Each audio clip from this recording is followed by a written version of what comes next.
to be distinguished from Josep Pla. 18th century Josep Pla Casadevall was a Catalan Spanish journalist and a popular author. As a journalist he worked in France, Italy, England, Germany and Russia, from where he wrote political and cultural chronicles in Catalan. Biography. The son of rural business owners of modest means from Casadevall, he obtained his high school diploma in Girona, where, beginning in 1909, he was a boarding student at the Colegio de los Maristas. In his last academic year, he had to take his final exams without having taken the courses because he was expelled from the boarding school. In 1913 he registered to study science at the University of Barcelona and began his studies in medicine, but in the middle of his first course, he changed his mind and registered to study law. The emptiness that he felt in his life at the university did not prevent him from involving himself in another environment that would focus the intellectual disorientation of his youth, the Barcelona Ateneo Club, with its library and above all the daily tertulia led by Dr. Joaquim Borrelleras and attended by celebrities such as Josep Maria de Segarra, Eugeni Dors and Francesc Pujols.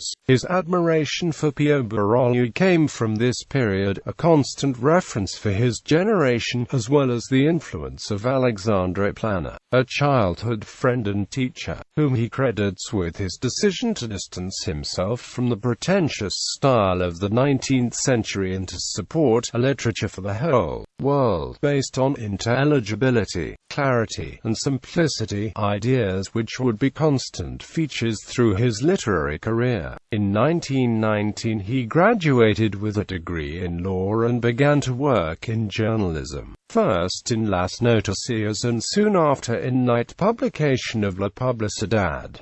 He started his journey as a correspondent in various European cities, a modern Catalan nationalist. In 1921 he was elected as a diputado of the Commonwealth of Catalonia by the Liga Regionalista in his native region, Casadevall. In 1924, under the dictatorship of Primo de Rivera, he underwent a military proceeding and was condemned to exile because of a critical article about the Spanish military policy in Morocco, published in Mallorca's El Dia. During the years of his exile, he negotiated with some of the principal Catalan opponents of the dictatorship such as Francesc Macià. He continued traveling the Europe, and in 1925 he published his first book, Coses Vistes, which was a great success and sold out in a week. It was a good preview of his aesthetic, to write about the things which one has seen. In 1927 he returned to Spain, left La Publicidad and began to collaborate with La Veu de Catalunya, the Liga Regionalista's newspaper, of a liberal conservative tendency, to the orders of Francesc Cambó, leader of moderate Catalan nationalism, whose famous tertulias he attended regularly. In April 1931, on the same morning of the proclamation of the Republic of Spain, he was invited to Madrid by Cambó as parliamentary correspondent of La Veu and became a witness to the first days of the Republic. Madrid's book of the notable events of these months of great historic value is El Advenimiento de la República. He remained in Madrid during nearly all of the Republican period, writing features about Parliament, which allowed him to mix with the Spanish political and cultural elite. Pla, who was neither an anti-republican nor an anti-monarchist but a pragmatist who wanted to see a modernization of the state, at first expressed a certain sympathy for the Republic. He believed that the new political system could get off the ground in Spain if it consolidated itself according to the French Republican model, even though little by little he was becoming disillusioned with the course of events until he eventually considered it a frantic and destructive madness.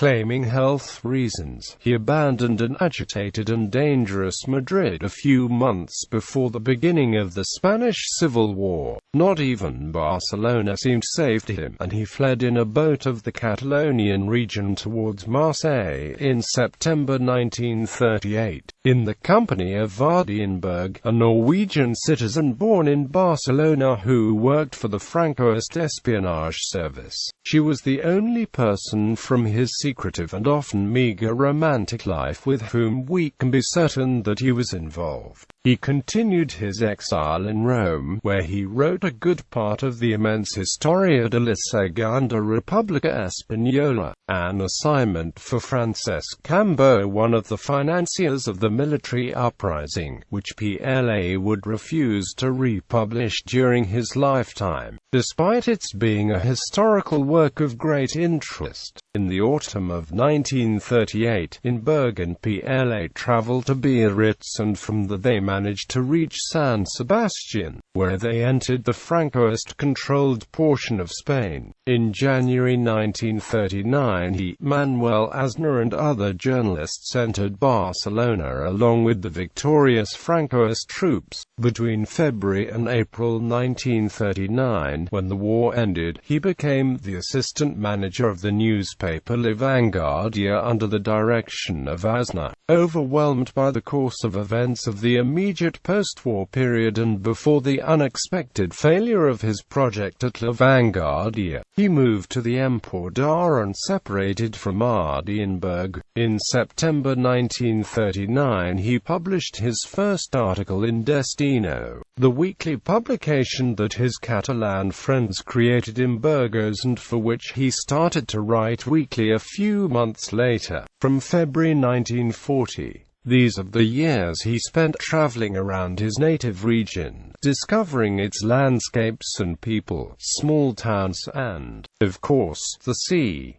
Also, he finally accepted his role of lower rural bourgeois and never again lived in Barcelona, due to his regular work with Destino. Although he was no longer one of its principal driving forces, he returned to traveling the world, not as a correspondent, but as a journalistic observer, which allowed him to write magnificent travel reports. He visited France, Israel, Cuba, New York, the Middle East, South America, and Russia. Regarding Israel, for instance, he left a unique testimony of its first years of existence as a state. He visited it in 1957, arriving in Tel Aviv in a boat from Marseille full of displaced Jews. He arrived during the enthusiastic construction of the cities and Hebrew infrastructures in the middle of the desert. As a curiosity, Pla had a fondness for travels in very slow oil tankers, which allowed him to write his works peacefully and without distractions from contact with tourists. In the 1970s, Pla dedicated himself fully to the preparation of his complete works, a crucial stage since it involved an almost total rewriting of his work and the development of his own unique style. In order to publish these works, he counted on invaluable support of his fellow countryman Josep Pla, editor of Destino. Meanwhile, culture in the Catalan language was reappearing little by little, after Francoism was terminated by the Spanish Constitution of 1978, despite already being the most read writer in the Catalan language. Fellow authors in Catalan did not forgive him for his past support of the Francoists during the Civil War and his later coexistence with the regime. He was also criticized by fellow Catalan authors because of his disdain for fiction as a literary form.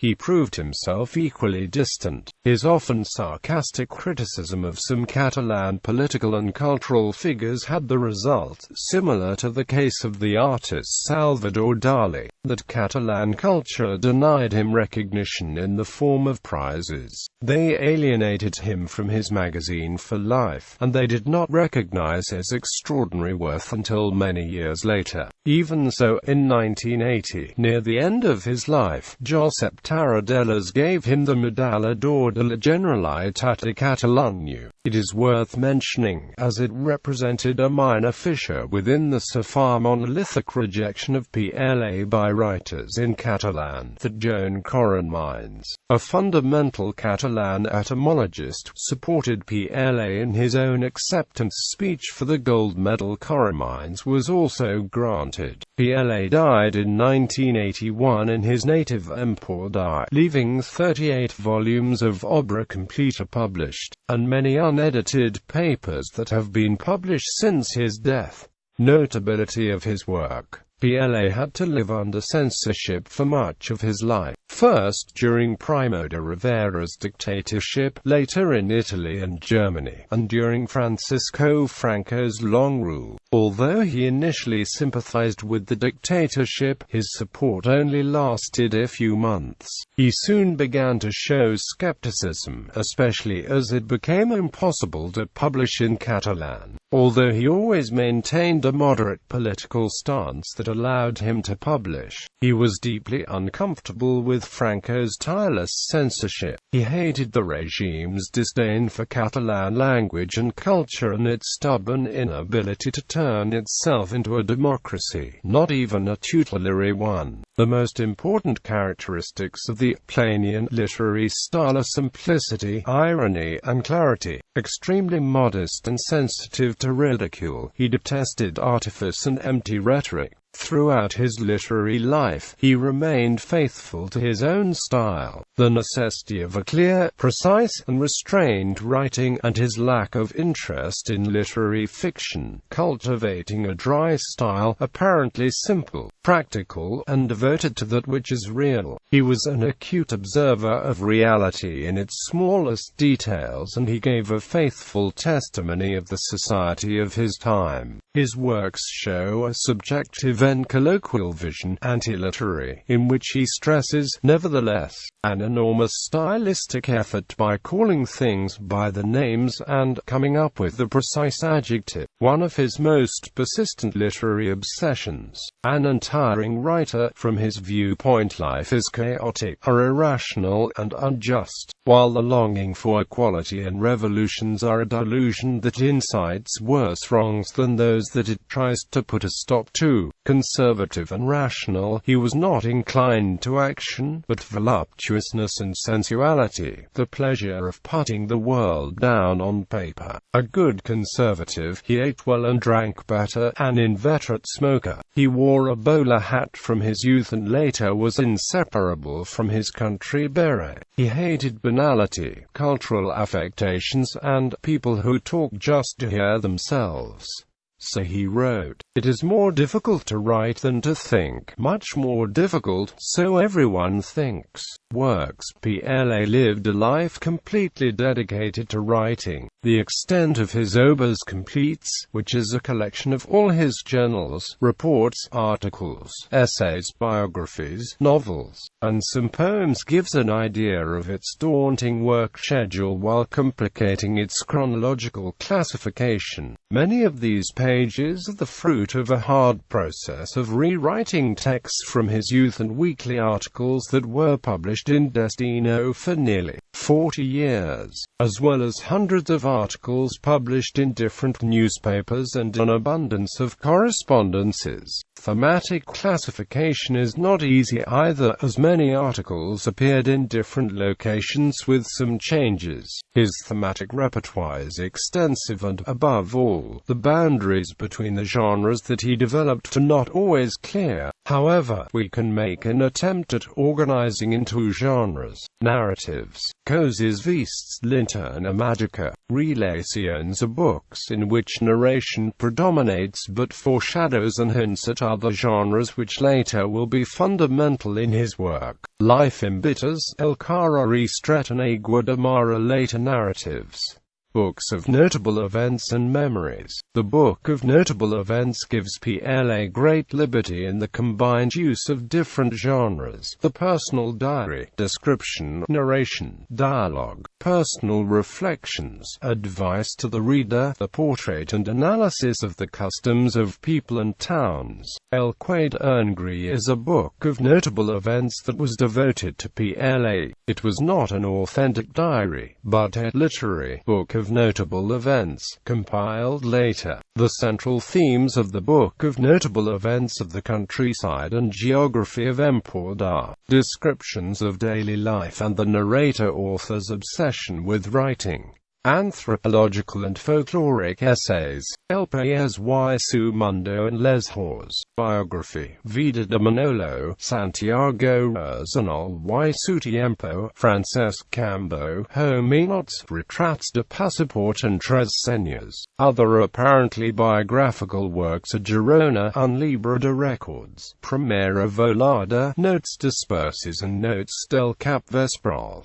Travel writing, Les Illes, Viage la Catalunya Vella, Italia y el Mediterráneo, Les Amériques, Sobre Paris y Franca, Cartas de Líos en Israel, 1957. Political writing, Madrid, El Advenimiento de la República, Chronicles Parlamentarias and, during the first years of the Francoist regime, due of the complete restriction of the Catalan edition, the following works were published in Spanish: Guía de la Costa Brava, Las Ciudades del Mar, Viaje en Autobús, considered one of his greatest works, and which proves his skillful grasp of the Spanish language. Arsenal y su Tiempo, El Pintor Joaquín Mir, Un Señor de Barcelona and La Fuida del Tiempo. In 1947, as soon as censorship was lifted, he returned to publishing in Catalan. After 1956 he started the first series of his complete works,